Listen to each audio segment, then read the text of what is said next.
بسم اللہ الرحمن الرحیم۔ السلام علیکم ورحمۃ اللہ وبرکاتہ۔ معزز طلبہ کرام، امید ہے کہ آپ سب خیر و عافیت سے ہوں گے۔ ہدایہ اول کا سبق نمبر 41 ہے، اور اس سبق میں ہم باب الاذان شروع کر رہے ہیں۔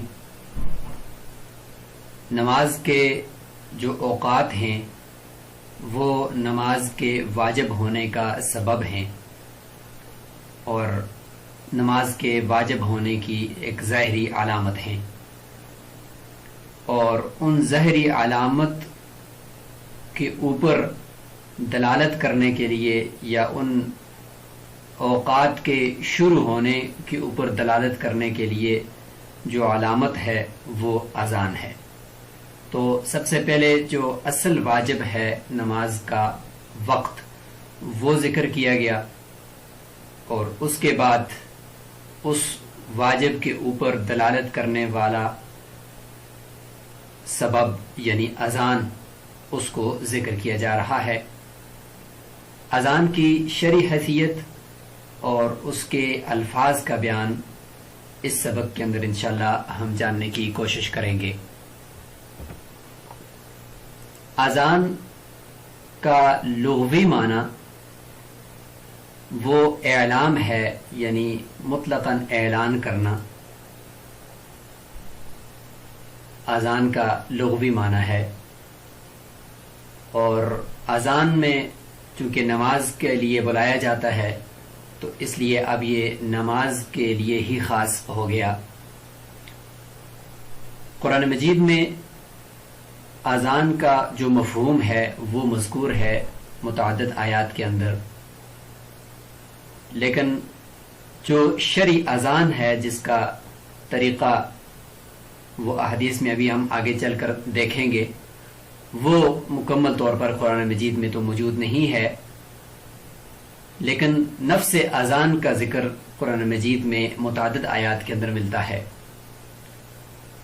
ایک آیت آپ کے سامنے ہے، یا ایھا الذین آمنوا اذا نودی للصلاۃ، کہ اے مومنو جب تمہیں جمعے کے دن نماز کے لیے ندا دی جائے یعنی بلایا جائے، تو یہاں پہ نودیہ سے مفسرین جمعے کی پہلی اذان مراد لیتے ہیں۔ سورہ جمعہ آیت نمبر 9۔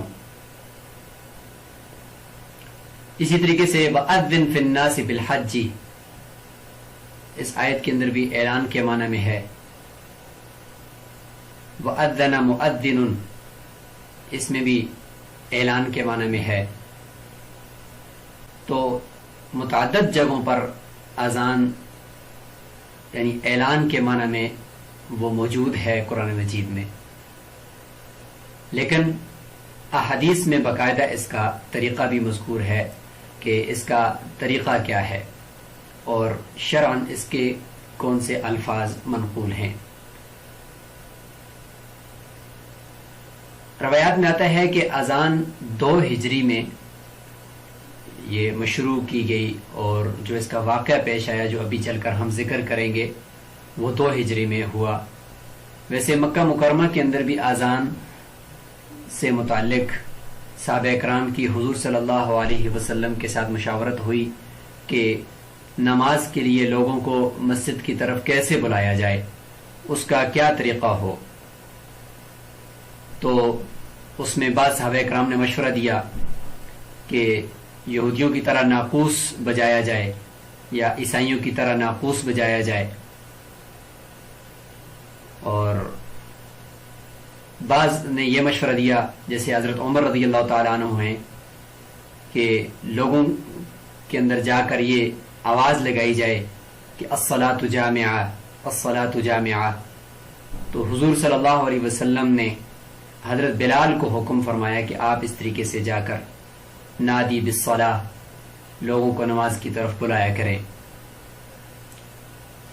کیونکہ حضرت بلال رضی اللہ تعالی عنہ کی آواز تھوڑی اونچی تھی تو اس لیے ان کی ذمہ داری تھی۔ پھر ہوا یوں کہ چونکہ سب متفکر تھے کہ کیا کیا جائے، بعض روایات میں آتا ہے کہ معراج کے موقع پر حضرت جبریل علیہ السلام نے آپ صلی اللہ علیہ وسلم کو یہ اذان سکھلائی. اور جو مشہور روایات ہیں ان کے اندر یہ واقعہ ملتا ہے حضرت عبداللہ بن زید رضی اللہ تعالیٰ عنہ کا. وہ فرماتے ہیں کہ لما امر رسول اللہ صلی اللہ علیہ وسلم بالناقوس یعمل لیضرب به للناس لجمع الصلاة، کہ جب حضور صلی اللہ علیہ وسلم نے ناقوس بجانے کا حکم دیا اس میں آواز نکلتی تھی اور لوگ نمازوں کے لیے جمع ہو جاتے تھے. تو ایک مرتبہ میں سویا ہوا تھا اور نیند کی حالت میں تھا کہ ایک آدمی کو میں نے خواب میں دیکھا کہ وہ اس طریقے سے ناقوس کو اٹھایا ہوا وہ جا رہا ہے. تو میں نے اس سے کہا کہ اللہ کے بندے کیا تم اس ناقوس کو فروخت کرو گے؟ تو اس نے کہا کہ تم اس کے ساتھ کیا کرو گے؟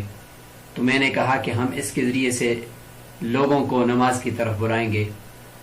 تو اس نے کہا کہ افلا ادلک علی ما هو خیر من ذلک، کیا میں تمہیں ایسے الفاظ نہ سکھلاؤں کہ جو اس سے زیادہ بہتر ہیں؟ تو میں نے کہا بلا کیوں نہیں، ضرور سکھلائیں.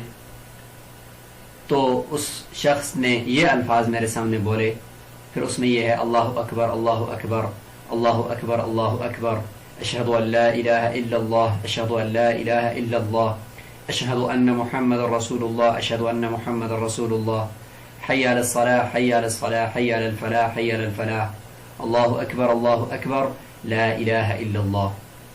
بخاری شریف میں یہ روایت موجود ہے. اس میں دیکھیں تو اشہد ان لا الہ الا اللہ 2 ہی مرتبہ اور اشہد ان محمد رسول اللہ 2 ہی مرتبہ موجود ہے. تو یہ واقعہ پیش آیا. حضرت عبداللہ بن زید نے جا کر حضور صلی اللہ علیہ وسلم کے سامنے بیان فرمایا. تو حضور صلی اللہ علیہ وسلم نے فرمایا کہ بہت ہی اچھا خواب ہے اور کیا یہ اچھے الفاظ ہیں، انہی کے ساتھ لوگوں کو نماز کے لیے بلایا جائے.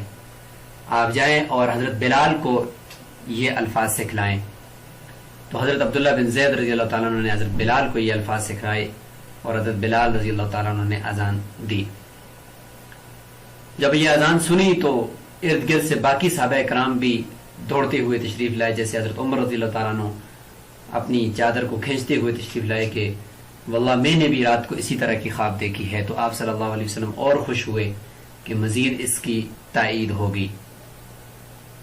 تو یہ اذان کی مختصر تاریخ ہے. اب ہم کتاب سے اس کو جاننے کی کوشش کرتے ہیں. باب الاذان. الاذان سنت للصلوات الخمس والجمعة دون ما سواها. اذان مسنون ہے، سنت سے ثابت ہے 5 نمازوں کے لیے اور جمعہ کی نماز کے لیے، نہ کہ اس کے علاوہ کسی نماز کے لیے. تو اس کی سنیت وہ ان احادیث سے واضح ہوگی جو ابھی آپ کے سامنے ذکر کی گئی اور پورا واقعہ ذکر کیا گیا، اور مشہور روایات ہیں اور للنقل المتواتر، تواتر کے ساتھ یہ منقول ہے یہ واقعہ بھی اور یہ اذان کا طریقہ بھی. تو اس سے پتہ چلتا ہے کہ اذان مسنون ہے اور صرف 5 نمازوں کے لیے، چاہے وہ قضا ہوں یا ادا ہوں، اور جمعہ کے لیے جو 2 اذانیں ہیں. اس کے علاوہ عیدین، نماز جنازہ، صلاۃ کسوف، صلاۃ خسوف، ان کے لیے نماز کے سے پہلے اذان مسنون نہیں ہے. یہ تو تھا اس کا وصف شرعی. اب ہم اذان کے طریقے سے متعلق بات کرتے ہیں. وصفۃ الاذان معروفۃ. اذان کا طریقہ وہ مشہور ہے، جس طرح کے سب کو اس کے الفاظ آتے ہیں، اس لیے متن کے اندر اس کا تفصیل سے ذکر نہیں کیا. وَهُوَ كَمَا أَذَّنَ الْمَلَكُ النَّازِلُ مِنَ السَّمَاءِ. وہ وہی طریقہ ہے، وہی الفاظ ہیں جس طریقے سے آسمان سے نازل ہونے والے فرشتے نے سکھلائے تھے یا اذان دی تھی، جیسے کہ حضرت عبداللہ بن زید رضی اللہ تعالیٰ عنہ کی حدیث میں جو وہ شخص تھا یقیناً وہ ایک فرشتہ تھا. اور ایک روایت میں آتا ہے کہ حضرت محمد صلی اللہ علیہ وسلم جب بیت المقدس میں انبیاء کی امامت فرما رہے تھے معراج کے موقع پر، تو اس دوران ایک فرشتے نے اذان دی تھی، یا حضرت جبریل علیہ السلام تشریف لائے تھے اور انہوں نے اذان سکھلائی تھی. تو اس طرح کے یہ واقعات ملتے ہیں. تو اذان کا طریقہ اور اذان کے الفاظ آپ نے حدیث میں دیکھ لیے. ولا ترجیع فیہ، اذان کے اندر ترجیع نہیں ہے. ترجیع کسے کہتے ہیں؟ وہو ان یرجع فیرفع صوتہ بالشہادتین بعدما خفض بہما. ترجیع کی تعریف یہ ہے کہ ایک آدمی ایک مرتبہ دہرائے شہادتین کو، فیرفع صوتہ بالشہادتین، اپنی آواز کو شہادتین یعنی اشہد ان لا الہ الا اللہ اور اشہد ان محمد رسول اللہ میں دو مرتبہ جو ان کو بولنا ہے اس میں اپنی آواز کو بلند کرے، بعد اس کے کہ جب اس نے ایک مرتبہ ان دونوں شہادتین کو پست آواز سے پڑھا تھا. یعنی 2 مرتبہ اشہد ان لا الہ الا اللہ اور 2 مرتبہ اشہد ان محمد رسول اللہ پہلے آہستہ آواز سے کہنے ہیں اور اس کے بعد پھر بلند آواز سے ان کو دوبارہ بولنا ہے. اس کو کہتے ہیں ترجیع. تو احناف کے نزدیک اذان کے اندر ترجیع نہیں ہے، 2 ہی مرتبہ اونچی آواز سے اشہد ان لا الہ الا اللہ بولنا ہے اور پھر 2 ہی مرتبہ اشہد ان محمد رسول اللہ بولنا ہے. اس کے علاوہ دوسری مرتبہ پھر ان کو نہیں دہرانا. تو ترجیع احناف کے نزدیک نہیں ہے. وقال الشافعی رحمہ اللہ، امام شافعی رحمہ اللہ فرماتے ہیں فیہ ذالک، کہ اذان کے اندر ذالک یہ ترجیع مسنون ہے ہوگی. لحدیث ابی محذورہ رضی اللہ عنہ، حضرت ابو محذورہ جو دوسرے مؤذن تھے ان کی حدیث میں ترجیع موجود ہے کہ ان النبی علیہ السلام امرہ بالترجیع، کہ رسول اللہ صلی اللہ علیہ وسلم نے ان کو ترجیع کا حکم دیا ہے. یہ روایت حضرت ابو محذورہ رضی اللہ تعالیٰ عنہ کی طویل روایت ہے ابن ماجہ میں اور مسلم شریف میں، کہ یہ چھوٹے بچے تھے اور ابھی اسلام قبول نہیں کیا تھا.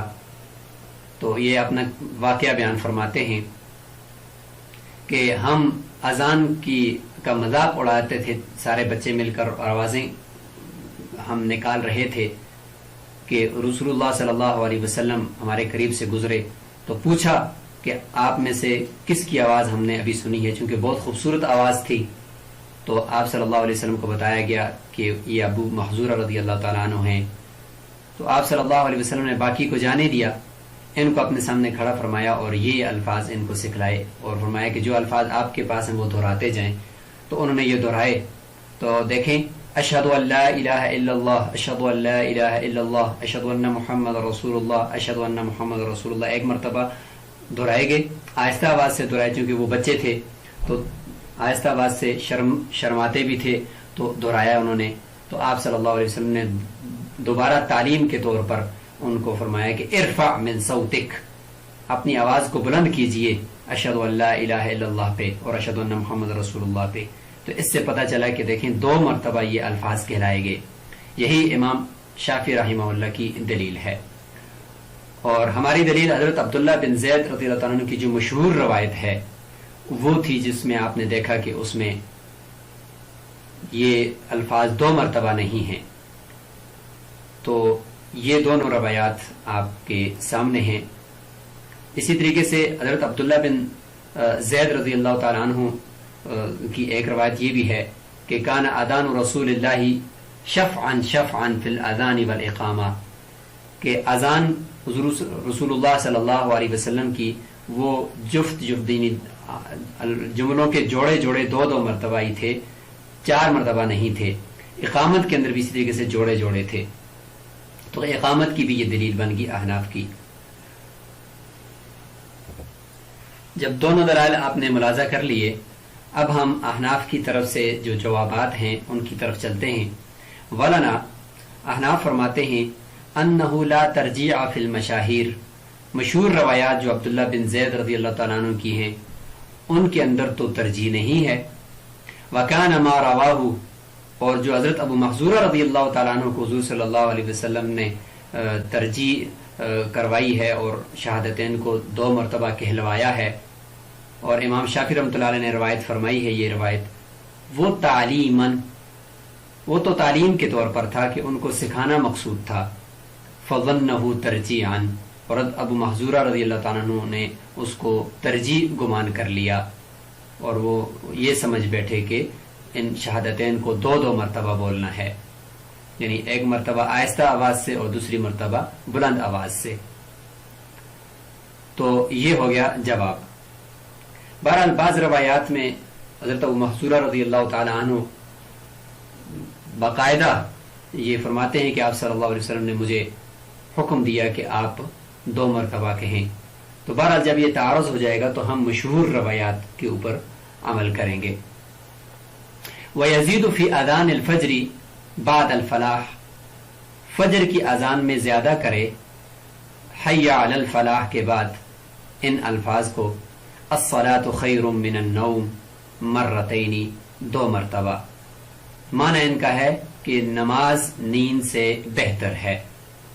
اب ان الفاظ کی کیا تاریخ ہے، ان کو کب اضافہ کیا گیا، تو اس کے بارے میں فرماتے ہیں کہ لِأَنَّ بِلَالًا رضی اللہ عنہ قال، حضرت بلال رضی اللہ تعالی عنہ فرماتے ہیں کہ الصلاۃ خیر من النوم مرتین، یعنی حضرت بلال رضی اللہ تعالیٰ عنہ نے یہ الفاظ 2 مرتبہ کہے تھے۔ سب سے پہلے کب کہے تھے؟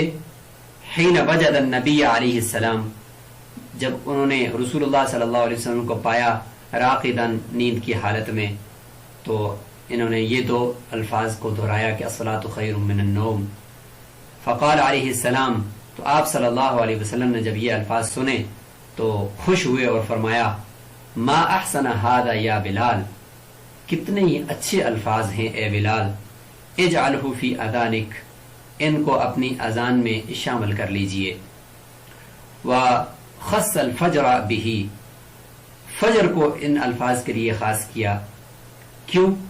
اس لیے کہ ان الفاظ کا مفہوم یہ بتا رہا ہے کہ نیند سے نماز وہ بہتر ہے، تو فجر کا وقت وہ نیند کا وقت ہوتا ہے، اس لیے فرمایا کہ لِأَنَّهُ وَقْتُ نَوْمٍ وَغَفْلَةٍ، نوم نیند کا اور غفلت کا وقت وہی فجر کا وقت ہوتا ہے، اس لیے فجر کی نماز میں ان کو ذکر کر دیا گیا اور شامل کر دیا گیا۔ یہاں تک بات اذان سے متعلق مکمل ہوئی۔ آگے اقامت سے متعلق بات کرتے ہیں۔ فرماتے ہیں کہ والاقامت مثل الاذان، اقامت بھی اذان ہی کی طرح ہے، یعنی اذان کے جو الفاظ ہیں اقامت کے بھی وہی الفاظ ہیں، جوڑا جوڑا ہے جملوں کا، 2 مرتبہ یہ بولنے ہیں، الا سوائے ایک فرق کے کہ انہ یزید فیہا بعد الفلاح، کہ اقامت کے اندر حی علی الفلاح کے بعد کیا بولے گا؟ قد قامت الصلاۃ، کہ تحقیق نماز کھڑی ہوگی، جماعت کھڑی ہو گئی، مرتین 2 مرتبہ، اس کا یہ اضافہ کرے گا، تو اس طریقے سے اقامت کے 17 الفاظ بن جائیں گے۔ هكذا فعل الملك النازل من السماء وهو المشهور، اور اسی طریقے سے روایت میں آتا ہے کہ جو فرشتہ نازل ہوا تھا تو خواب میں اس نے اسی طریقے سے الفاظ، یعنی کچھ دیر تھوڑی دیر بیٹھا، اس کے بعد کھڑے ہو کر یہی الفاظ بولے تھے، اور اس میں پھر اقامت کے یہ 2 الفاظ بھی اس نے بولے تھے، اور یہی مشہور واقعہ ہے۔ امام شافعی رحمۃ اللہ علیہ اس میں فرماتے ہیں کہ اذان فردہ فردہ ہے، یعنی اس میں ایک مرتبہ جملہ بولنا ہے، اللہ اکبر اللہ اکبر، اور اسی طریقے سے اشہد ان لا الہ الا اللہ، اشہد ان محمد رسول اللہ، حی علی الصلاۃ، حی علی الفلاح، قد قامت الصلاۃ کو 2 مرتبہ پڑھنا ہے، اور باقی وہ ایک مرتبہ۔ تو فرماتے ہیں کہ یہ جو فرشتے نے اذان اور اقامت کو ایک ہی طرح بولا تھا، تو یہ والی روایت حجت ہے امام شافعی رحمۃ اللہ علیہ پر، ان کے اس قول کے اندر کہ انہا فرادا فرادا، کہ اذان کے الفاظ وہ ایک ہی مرتبہ بولے جائیں گے، الا قولہ، سوائے اس قول کے قد قامت الصلاة مرتين، یہ 2 مرتبہ بولنی ہے۔ فجر کے کلمات سے متعلق تو یہ روایت ہے ابن ماجہ کے اندر کہ عن بلال انه اتى النبي صلی اللہ علیہ وسلم يؤذنه بصلاة الفجر فقيل هو نائم فقال الصلاة خير من النوم والصلاة خير من النوم فأقرت في تأذين الفجر فثبت الأمر على ذلك۔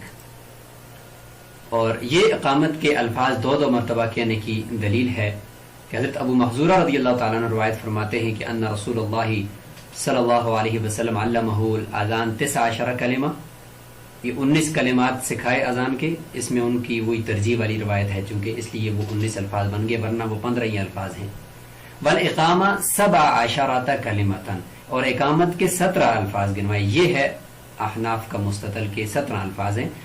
قد قامت الصلاۃ کے 2 الفاظ کو ملائیں تو اذان کے 15 الفاظ کے ساتھ یہ کل ملا کر 2 الفاظ ملاؤ تو 17 ہو جائیں گے۔ اور اقامت یہ تھی اللہ اکبر اللہ اکبر اللہ اکبر اللہ اکبر اشہد ان لا الہ الا اللہ اشہد ان لا الہ الا اللہ۔ دیکھیں 2 مرتبہ ہیں سارے الفاظ، ابو داؤد شریف کے اندر یہ روایت موجود ہے۔ اور امام شافعی رحمۃ اللہ علیہ کی جو دلیل ہے وہ یہ ہے کہ عن انس قال امر بلال ان یشفع الاذان وان یؤثر الاقامہ الا الاقامہ، کہ بلال کو حکم دیا گیا کہ وہ اذان کو تو شفعاً یعنی 2 مرتبہ اس کے الفاظ بولیں، اور اقامت کو وطراً یعنی 1 مرتبہ ان کے الفاظ کو بولیں، الا الاقامہ سوائے قد قامت الصلاۃ کہ ان کو 2 مرتبہ بولنا ہے۔ یہ بخاری شریف کے اندر یہ روایت موجود ہے۔ احناف کی طرف سے پھر جواب یہ ہوگا کہ مشہور جو روایت ہے اس میں تو اذان وہ شفعاً ہے، 2 مرتبہ ہے، اور جو حضرت انس رضی اللہ عنہ کی روایت ہے اس میں اذان اقامت کے الفاظ وہ وطرن ہیں یعنی 1 ہیں۔ لہذا مشہور روایت میں چونکہ اقامت کے الفاظ وہ 2 مرتبہ ہیں تو مشہور روایت کو لے لیا جائے گا اور خبر واحد کو چھوڑ دیا جائے گا۔ تو یہاں تک اذان کے الفاظ سے متعلق بات ہوئی اور اذان کی مشروعیت اور اس کا حکم بیان کیا گیا اور ابتدا میں اس کا واقعہ ذکر کر دیا گیا۔ انشاءاللہ اگلے سبق کے اندر ہم اذان دینے کے اور اقامت کے آداب بیان کریں گے۔ السلام علیکم ورحمۃ اللہ وبرکاتہ۔